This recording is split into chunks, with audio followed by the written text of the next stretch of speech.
veux donc en cette nouvelle année les réformes annoncées aient enfin lieu après consultation du barreau, que ça change un peu. Et puis s'il doit y avoir des réformes, d'accord, mais au moins que ce soit des vraies réformes.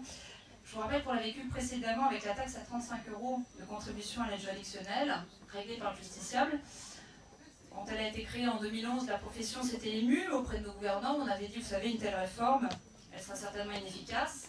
La démonstration a été faite puisque la taxe à 35 €, après 3 petites années d'application, a disparu depuis le 1er janvier, vous le savez. Le problème maintenant, c'est que nos gouvernants recherchent un nouveau mode de financement et que Madame le garde des Sceaux nous a annoncé que ça allait certainement être à notre charge, à nous, avocats. Alors dans ce cas-là, je me pose la question, ne pourrions-nous pas, en contrepartie, gérer l'aide juridictionnelle dans son entier? Et nous la finançons en partie puisque c'est nos salariés qui s'occupent de la redistribution des fonds. C'est un coût, je peux vous le dire, certain. Et pourquoi ne pourrait-on pas aussi gérer l'admissibilité à l'aide juridictionnelle? On a aussi une institution dans notre profession qui est toute trouvée, qui pourrait assurer ce service.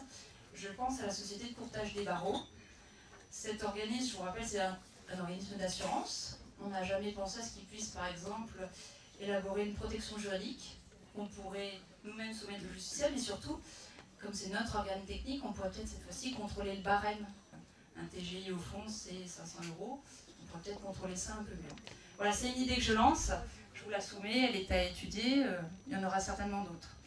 J'espère aussi cette année me battre, comme je l'ai indiqué à la rentrée solennelle du tribunal de commerce de Grasse, pour que l'avocat soit obligatoire pour toute introduction, que ce soit d'instance ou de requête.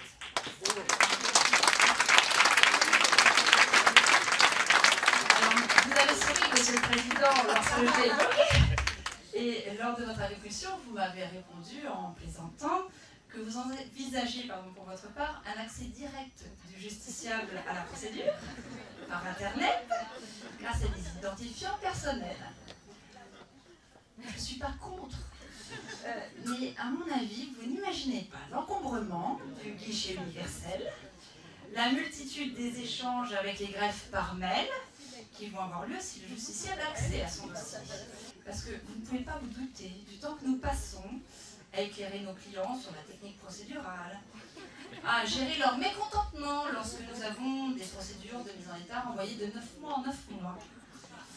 Il est impensable de croire que, pareil, vous imaginez la structuration des écritures, je ne pense pas qu'un justiciable la respecte, sauf à lui faire remplir bien sûr un formulaire CERFA, mais le contenu même de la réponse pourrait vous surprendre.